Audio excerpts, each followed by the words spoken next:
Welcome to this 12 News special. I'm Kariba Devine. And I'm Mark Curtis. All year long, we've spread out across the state, covering your important stories. We asked our 12 News journalists which stories they remember the most from the year. The assignments that made them laugh, maybe made them cry, or even just reflect. So for the next hour, we're taking a look back at some of the most memorable pieces of 2024. Let's start with 12 News journalist William Pitts. I'm William Pitts. My other favorite story of the year goes back to a concert back in the 70s. My mom had always told me about this concert, and it was starring Kris Kristofferson and a couple of other music acts. When Kris Kristofferson died this year, I decided to go get the real story of what happened from the man who put it together and my mom, who was there. March 1976. Tell me again how you like to be invisible. A concert with a movie built into it.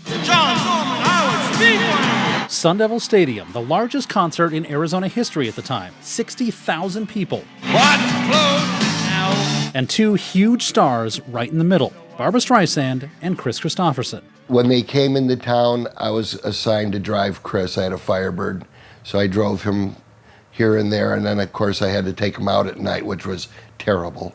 Because after all, he was Kris Kristofferson in the mid-'70s. It was one of Danny Zalesko's first concert gigs. If you don't know who Danny Zalesko is, try adding the word presents behind his name.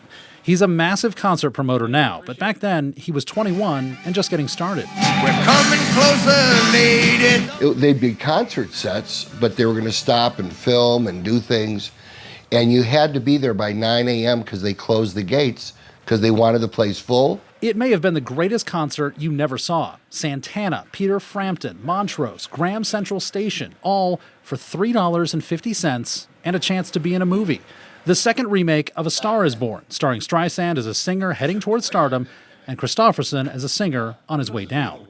Spoiler, it ends badly, just like the other versions. Streisand was huge as an actress by then and a singer and everybody. And there was Kris, and Kris was every bit that rebel guy at the time that appeared in that movie.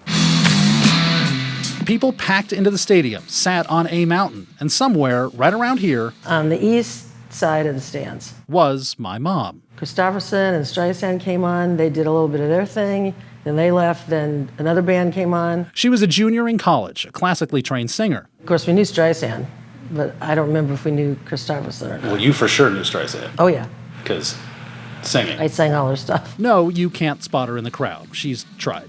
What's closing now? That show is a memory for Mom, but the start of something for Zalesko. Years later, he bought a place in Hawaii next to Kristofferson. And it turned, really into a very, very special friendship. He was very content.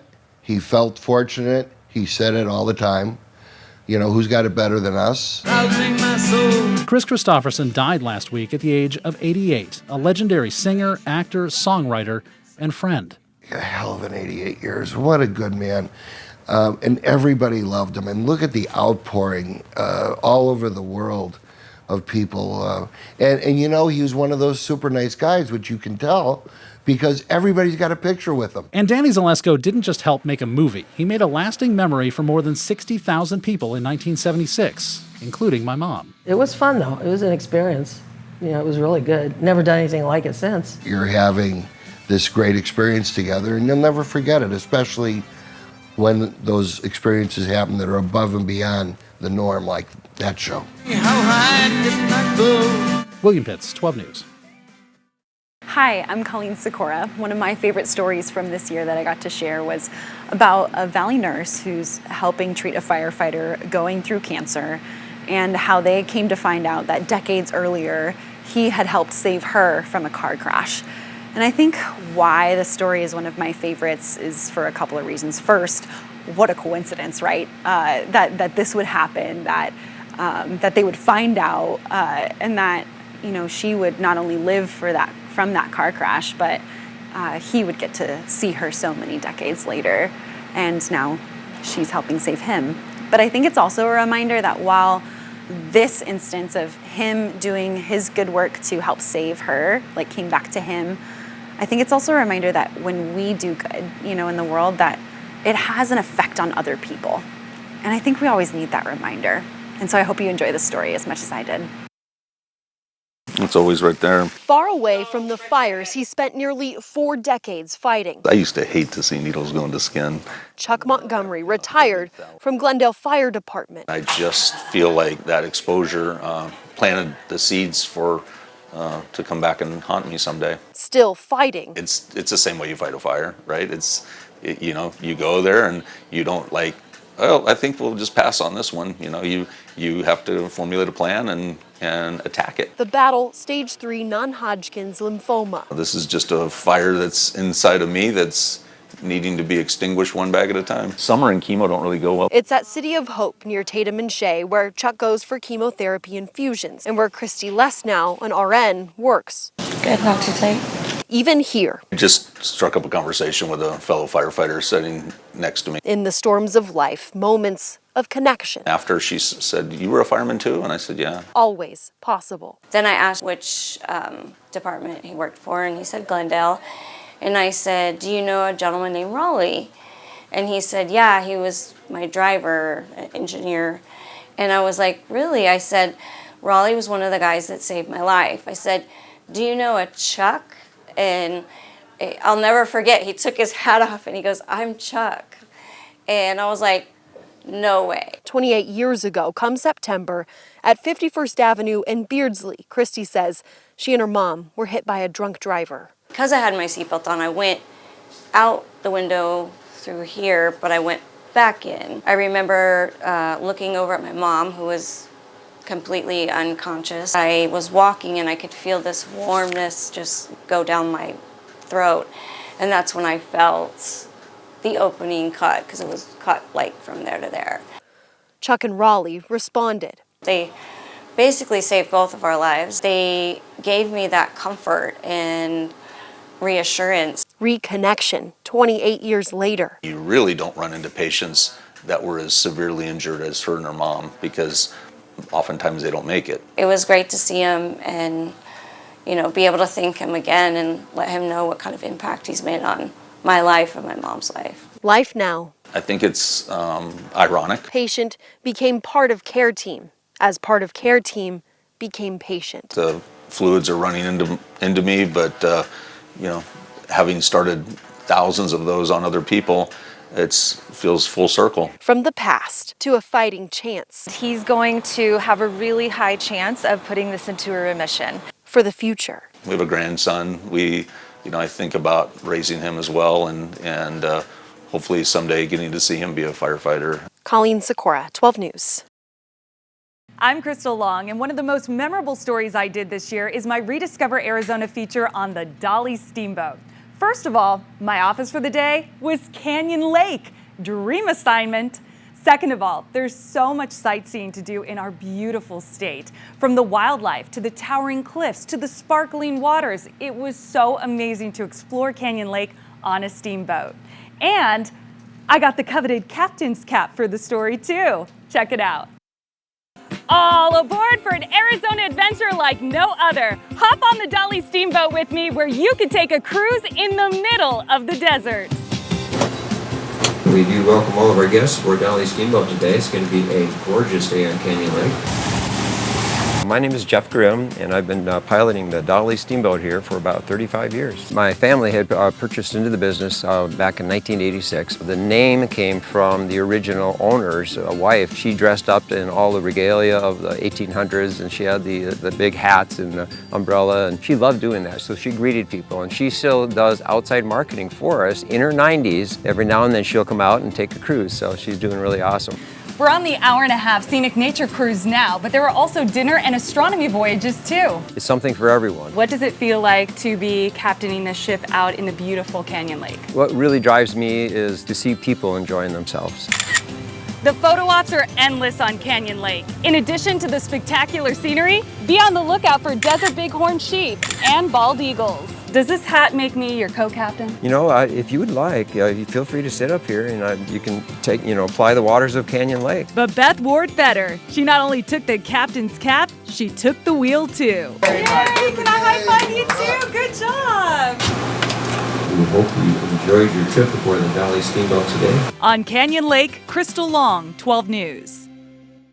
I'm Jake Garcia, and I followed the McClintock High School football team from start to end this season.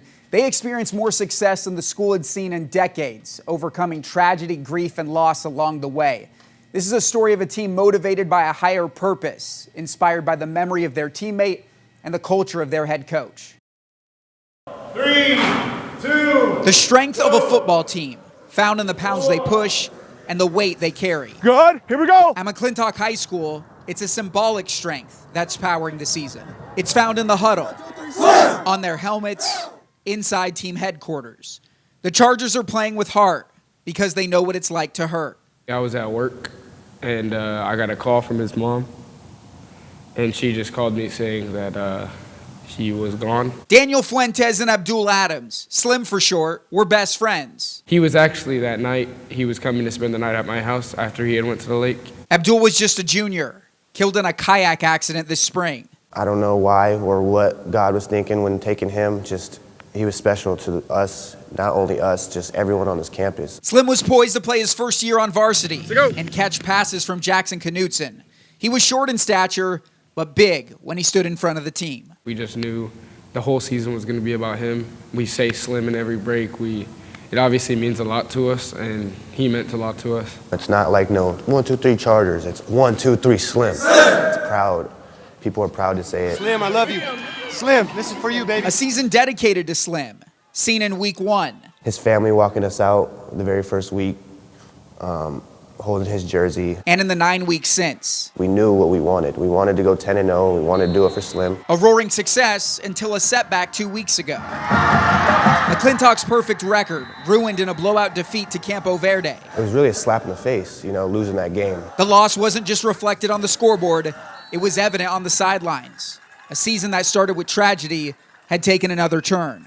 Head coach Mike Fell was forced to watch the game from home. Right now, when we're getting to the apex and, due to some health concerns, I cannot be out there with them. He's been away from the team since the start of the month. I'm rooting so hard for these young men to deal with the adversity of not having their head coach on the sideline. But just like Slim, Coach Fell is there in spirit. Here's our quick screens. This is what we are the best at. Going over game tape from the kitchen table. On just a drag across the middle. Preaching to his players to keep things in context. I don't want it to overshadow anything they're trying to accomplish. The team says their purpose runs deeper.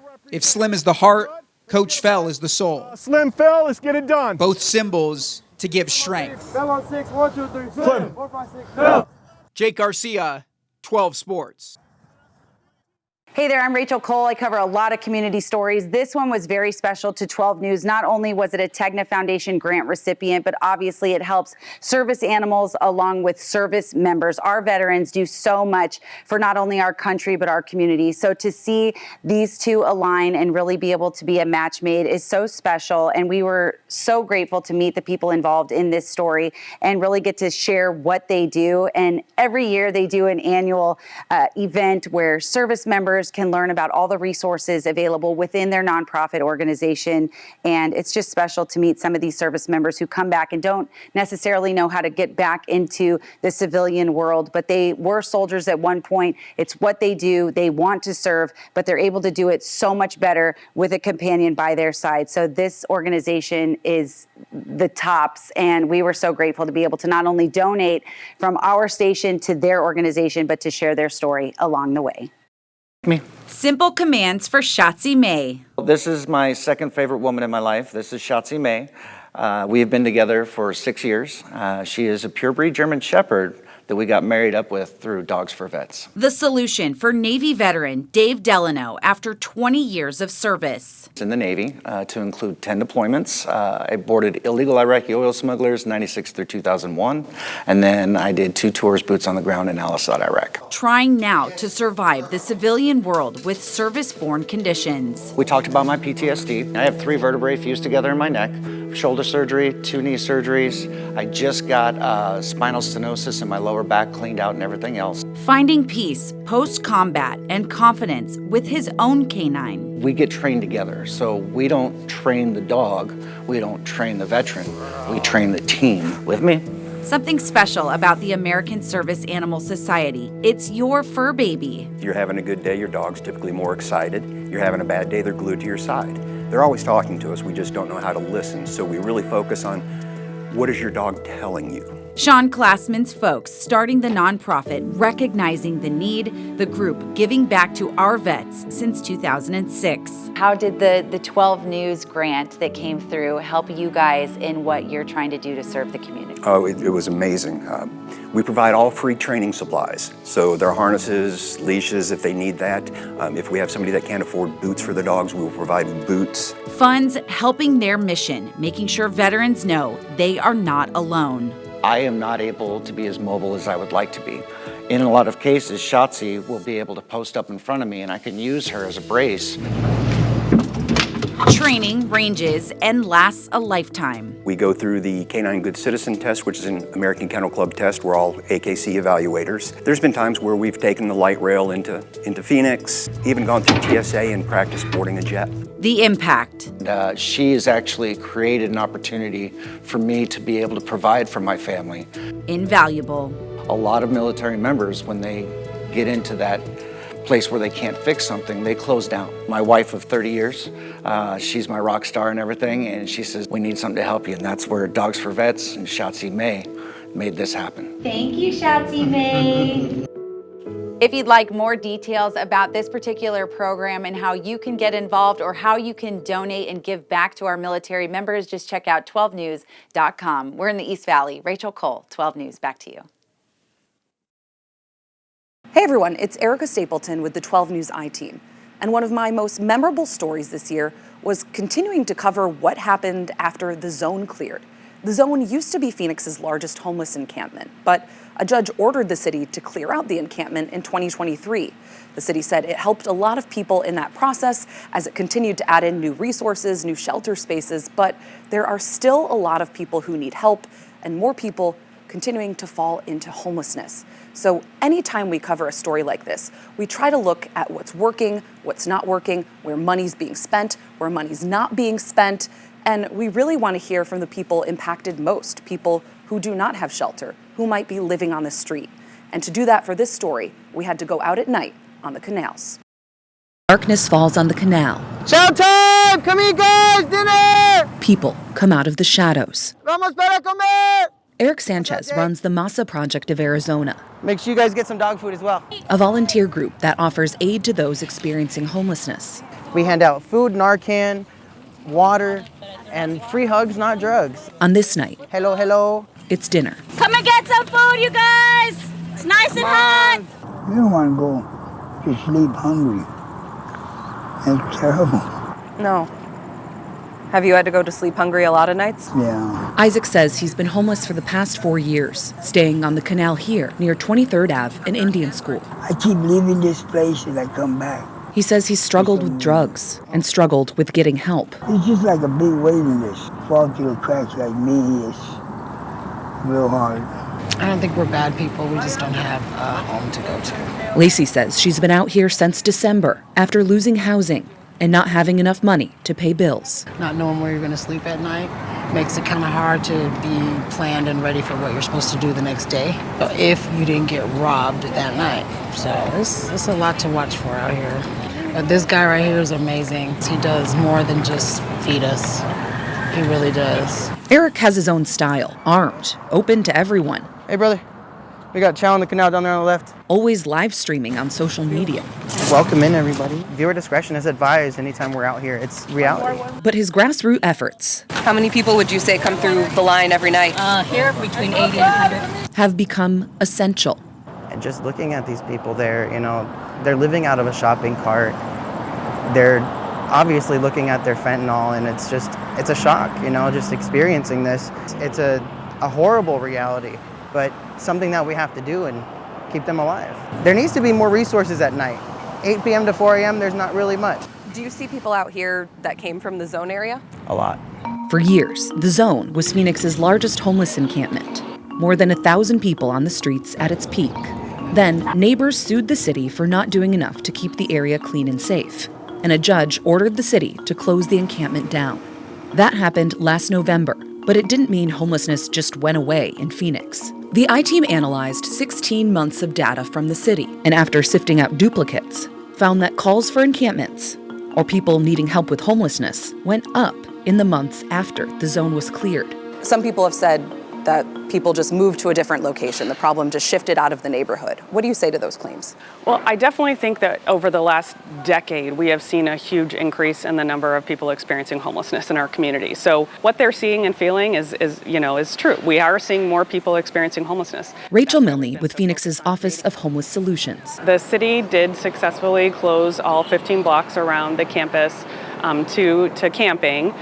We made a commitment that we would offer every individual who was in that area an indoor place to go. Not everyone took us up on that offer, 82% did, but this was a nice alternative. This being what the city calls its safe outdoor space, a structured campground that can serve as a step forward for someone not yet able or willing to take an indoor shelter bed. It's in downtown Phoenix, like a majority of homeless services, but Phoenix is working to bring on more shelter beds in other parts of the city, like a new 280-bed space planned for 71st Ave in Van Buren. We could use more, I'll tell you that. Anytime we open up a new site, it gets filled up very quickly because there are just more people in need of shelter than we have space available. Back out on the canal, You're good. We got you. efforts are making a dent. I think it's getting better. I think more people are taking up to the treatment. Eric still streaming as they get ready to move to a second spot.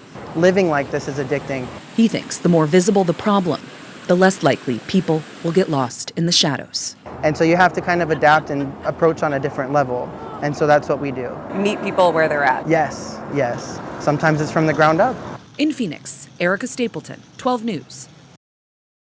Hi, everybody. I'm Jen Wall, a reporter here at 12 News. I've been here almost a decade, and when I looked back on my stories for 2024, the one that stood out to me the most was digging into artificial intelligence in education. As a parent of 3 young children in our Arizona public schools, I was personally curious how the new technology was being implemented. So I reached out to school leaders, and I got tours of the schools and how they're working with AI, how it's impacting our students, our teachers, our staff.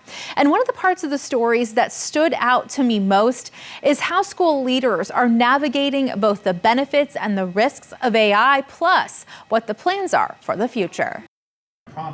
In Tolleson, So here it's running a very specific prompt. the Union High School District Superintendent says they're launching Microsoft Copilot and more for teachers and staff this year. Well, in Copilot, you can get a lesson plan in about 5 seconds. Superintendent Jeremy Kayat says staff members tell the program what they want to teach, and a lesson plan is developed. The educator can then make personal changes. When we've spoken with Microsoft, typically companies that are using this product, they're seeing that their full-time staff are saving 6 to 8 hours a week in work because of how fast it speeds up the process. That time savings, Kaya says, will be used for more hands-on teaching time with students. Tolleson Union High School District also turning to AI for school safety. I can't hire enough staff to post somebody to watch the entire fence line and just stare at it and see if somebody jumps over it. But with AI, it can watch the entire fence line. It can monitor crowd behavior and crowd patterns so we know when a fight's breaking out. Kaya says the AI cameras are placed strategically around the schools and can also detect weapons. The AI security cameras, we expect to significantly increase the safety on our campuses. And the QR code here and do that on your phone. While these Peoria School District administrators get ready for back to school in all of the traditional ways, artificial intelligence is a newer focus. Starting the conversation about how they can help to develop a common understanding for their staff and their students about artificial intelligence. Technology coach Roxy Thompson providing AI resources for these school leaders. We have been just really trying to understand how all these different tools work and their impact on the classroom. In Peoria, Thompson says AI use is not available for students now. They've started pilot AI professional development with targeted groups of teachers.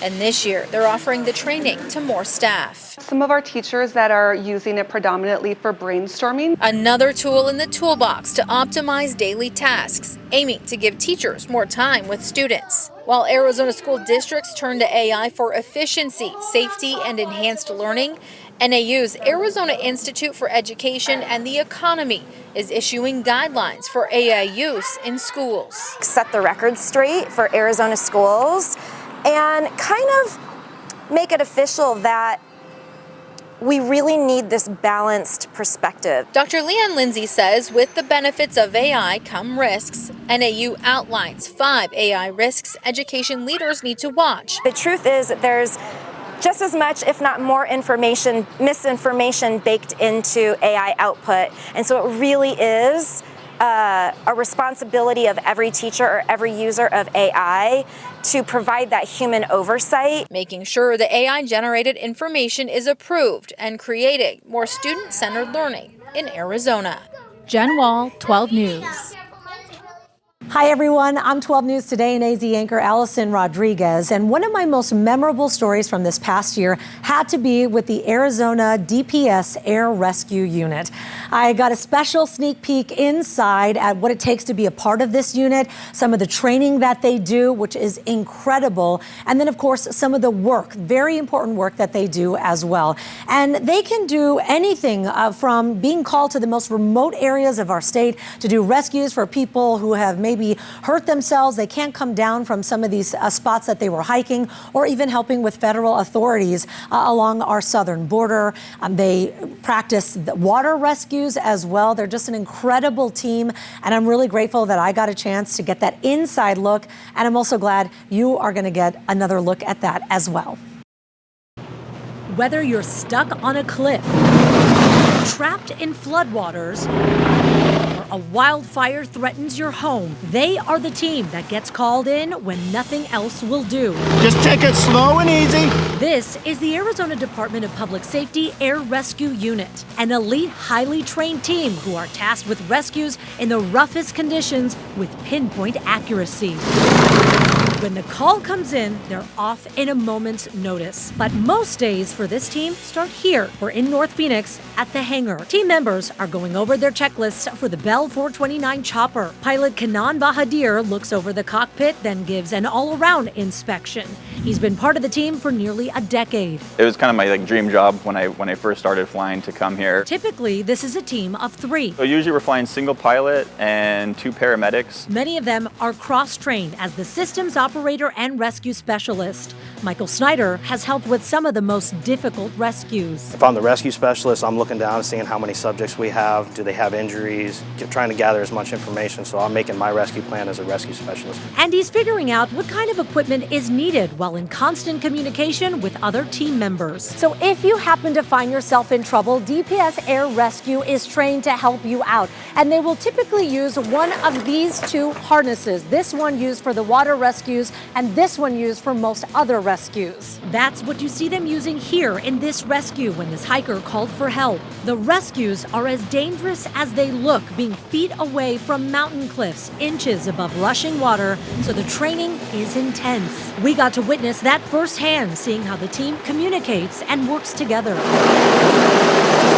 They need to be ready for anything. Some of the calls that we do down into the Grand Canyon can be really challenging just because we're usually at high altitudes. The weather up there on the inside of the Grand Canyon can kind of create its own weather systems. There are 4 bases for air rescue across Arizona. This one in Phoenix, one in Tucson, in Flagstaff, and in Kingman. Last year, they were dispatched for 858 assistance calls. In 2022, it was 958. We assist every agency you can imagine, whether we're assisting National Park Service in the Grand Canyon or all the way down on the border with Border Patrol. I'm Allison Rodriguez for 12 News. Hi everyone, I'm Tram Mai. When I look back on 2024, one of my most memorable moments was covering the Summer Olympics in Paris. That was an opportunity of a lifetime and the best assignment that I've ever had in my entire career. One of the best moments that I had was sitting down one-on-one with the crew of the Today Show. And in case you're wondering, yes, they really are as nice as they seem on TV. I'm Tram Mai here with 4 of my favorite friends. You guys are amazing. I'm a little starstruck, I'll be honest with you. Oh, you are so sweet. Okay, so look at this backdrop. We are in Paris. You guys have covered so many Olympics. What makes this one really unique? Is this your fave? By the way, by far my fave of Yeah. all, and we've done them all. All of them. In so many places. There is something about the Olympic Games in one of the greatest cities on earth. Yes. And Savannah pointed this out before, and it's so true. This city is using all of its historic venues as part of the Olympic Games, as opposed to building up a makeshift X venue. A stadium. Exactly. Yeah. So what you're actually seeing these incredible places while you're watching fencing or while you're at swimming or gymnastics or anything. Okay, so you guys have been to many of the sports. Your favorite so far, Craig? Well, actually, tonight I'm going to my first event, beach volleyball. Beach at the Eiffel Tower. At the Eiffel. Oh. Sun's going down. I don't know if you've been over there, but it's a party. And there's a DJ, there are dancers. So I'm going to go see Team USA tonight. awesome. But yeah, tonight's going to be my first. I'm looking forward to it. Yes. Savannah, your favorite? We've had so much fun at gymnastics, and last night, Hoda and I were there. We saw Simone and Suni have their medal moment. It was, I mean, now that we know it's okay and they won, it was such a nail biter down to the edge, but that made it such an exciting event. I mean, going into the last apparatus, it was 0.16 difference between first and second place. Wow. We were clutching each other's hands until we drew blood. And it was just so exciting. So we've just loved that. If I could win gold, it would be in what? And that could be anything. Oh, fatherhood. Well, now all the rest of them are terrible. You know what, Al? Why did you do that? What I'm good at is singing all the songs word for word out loud. That would be my Olympic sport. And if it was one sport, oh my gosh, I'm winning gold just being here. Can I just have a moment? My moment is right here. It has arrived. What I wish I could do, I wish I could be a figure skater. It just seems well, maybe so in fun. a year and a half. Well, I'm from Arizona, we didn't really have ice rinks. Representing Arizona, what do you love and miss about it? Oh my gosh, everything. I miss the Yeah. mountains, I miss the sunsets. I don't miss the heat, and I'm actually I feeling know. some Arizona It's- heat. it is Arizona. here. Monsoon It is. season. It is. Yeah. But no, I miss everything about it. But of course, mostly my mom. Bonjour. Woo, from Paris. Hi there, my name is Troy Lynch. I'm a reporter here at Channel 12, and I've been here since July 2024. Yeah, so the most memorable / impactful story that I remember doing this year was easily the HOA. It was one HOA in Goodyear against this one man who was trying to give out free water on his driveway. And the HOA was actually fining him about $100 a month because he was doing this. His name is David Martin. He was not going to stop, not going to back down, and neither was the HOA. And it was this head-to-head battle between the two, which was very, very memorable. It's ridiculous, point blank, absolutely ridiculous. In this Goodyear neighborhood, apparently giving out free water comes with a fine. I've done it for 4 years. I'm not going to stop. In front of David Martin's house, at all times, you'll find a cooler with free ice-cold water for anyone to grab. I don't feel I'm doing a disservice to the HOA, to my community, or my family in any way. But now this arguably generous act is costing David money. It baffles my brain and makes my brain work too hard to try and figure it out. Larry Marks has been living in this neighborhood for almost 10 years, stopping by David's place every now and then for some free water for him and his dog, and doesn't like what the HOA is doing. I think it's horrible. I think it's atrocious.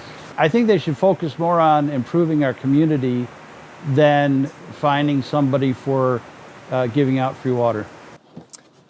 David started giving away free water in May of 2020. Then, 2 years later, the HOA gave him a warning for doing that, but then followed it up with an apology letter. At that point, I thought it was over and done. I didn't think we'd have any problems ever again. And then May of this year. May 2024, FS Residential, the company that oversees the Canyon Trails HOA, has been fining David ever since. It started off as a $50 fine, but every month since, it's been $100. They won't be paid. And you haven't paid any fines yet? I won't. No, sir. The HOA released a statement to the media saying the association does not object to a resident providing free water bottles to the community. However, the community rules do not allow a resident to advertise water bottle distribution from a portable ice chest located next to their garage that is visible from the neighboring property. Something David and his wife hadn't seen until we showed it to them. The association is hopeful that a mutually agreeable resolution remains achievable. People have reached out to David to try to help pay for the fines, but he refuses that money and also paying the fines. You can donate water, you can donate money to go to water, but we're not going to build something to accommodate them. David never plans on stopping and says he'll always have free water to give to his community with one goal in mind with the HOA. Just come get a bottle of water. Chill. In Goodyear, Troy Lynch, 12 News. I'm 12 News investigative and consumer journalist Katie Wilcox. My work is about empowering people to fight for themselves and hold the powerful accountable. So it means a lot to me when our reporting can make a difference. And this next story is about a family who nearly lost their home after their next door neighbor set it on fire. The fire department was able to save the home, but the damage was done. While the next door neighbor was dealing with the arson charges in court, the family was left in limbo, waiting for their insurance company to cover the damages. They waited and waited for nearly 8 months, all until 12 News got involved. It was scary and super frustrating. If the last 8 months had a title, if it was a movie, I survived. Lisha Davis and Kirill Korta might struggle to name it. Out of the fire and into the long slog of trying to get someone to pay for your damages. We're just kind of like stuck.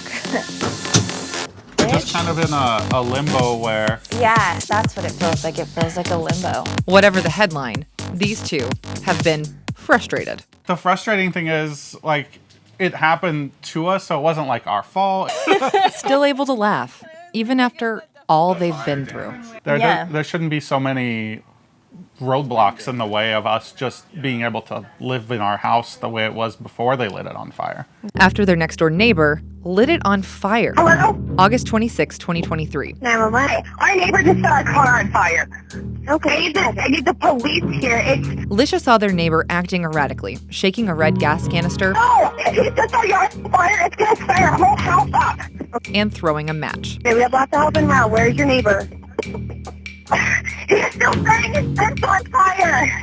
The Mesa Fire and Police departments arrived quickly, saving most of the home and taking the man into custody. We kind of felt relieved and thought, like, okay, it's over now, like, we're safe, we can go back. Everybody's okay. But that was just the beginning. And then the fire department was like, oh, there's like a major water leak under your house and you can hear it, so we're gonna have to turn the water off.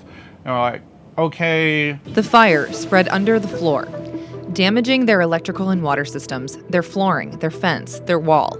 Estimates say costs are over $35,000. We still haven't had the insurance fix anything. The only things that have been fixed was stuff that we fixed ourselves. The law really requires the insurer to act reasonably and promptly. Attorney Pam Whitty specializes in property and insurance claims. She's not involved in this case. If there are delays, they can be reasonable, but unreasonable delays are not permitted. This happened in late August. Is that a typical response time?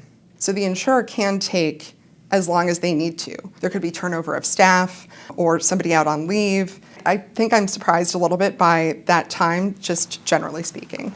The couple did hire a public adjuster to help with their claims, but they still waited. So they contacted 12 News for help. Please leave a message after the tone. We began calling and got no answers, but... Well, because as soon as you called them and told them that you were talking to us, all of a sudden we got a check. They sent it overnight, like next day, right after they spoke to you. That check covered just a fraction of the repairs, so we kept calling. Hi, this is Katie Wilcox with 12 News in Phoenix, Arizona. And we learned their case had been reassigned. So where does this leave you guys right now? I'm at least hopeful. Again in limbo, but I am a little bit more hopeful, at least. And then one more phone call. Chad had said that we had been waiting for long enough, so he was just going to approve the previous appraisal, and he was going to just send us the check for the full amount that our adjuster had asked for. Yeah. Kirill and Lisha finally received their full coverage. Katie Wilcox, 12 News. And I'm Cameron Cox. Here's one of my favorite stories from this year. It has to do with the Cardinals. As you know, 12 Sports is always there with Big Red. We're on the road at every road game. We're at the home games. Anytime something big happens with your favorite football team, 12 Sports is there. One of my favorite players on the roster, right tackle Kelvin Beachum. This guy is the ultimate pro, Mr. Consistent on that offensive line, whether he's starting or coming off the bench. He's also Mr. Consistent in the community, always giving back to our valley. And one of the things I always ask Kelvin, whenever I see him out and about, what are you driving? Is the green machine here? Here's the reason. Have you ever wondered whatever happened to your first car? I often do. I had a 95 silver Chevrolet Blazer. Well, Beecham does not whatsoever. He still has his very first car from the 90s and still drives it to work. Pool. It's fine. It's fine. It's fine. It's got character over here. Famous green machine, Kelvin. Yes, sir. When you look at it, what comes to mind? One, I had to pull transmissions for 2 summers to get it, to call it mine. So Dad is, an automotive technician. This was the family car when I was in middle school. So when I went to high school, this is what I would drive all my siblings to school in. When I went up to college, this is what I drove to college. Some of my teammates from college was like, "You still driving that?" I'm like, "Yeah, it still operates, still works." My wife is not a fan of, me keeping it up. 96 Chevy Tahoe, not a 4-wheel drive, 2-wheel drive, 288,000 miles on it. How many miles are gonna go? Till the wheels fall off. And if the wheels fall off, I put some more wheels on it. All the doors work. All the doors work. Now we got a little, we got a little squeak. Now you may ask, why is it the other side rolled down? It's not rolled down because that side don't work. It's getting old.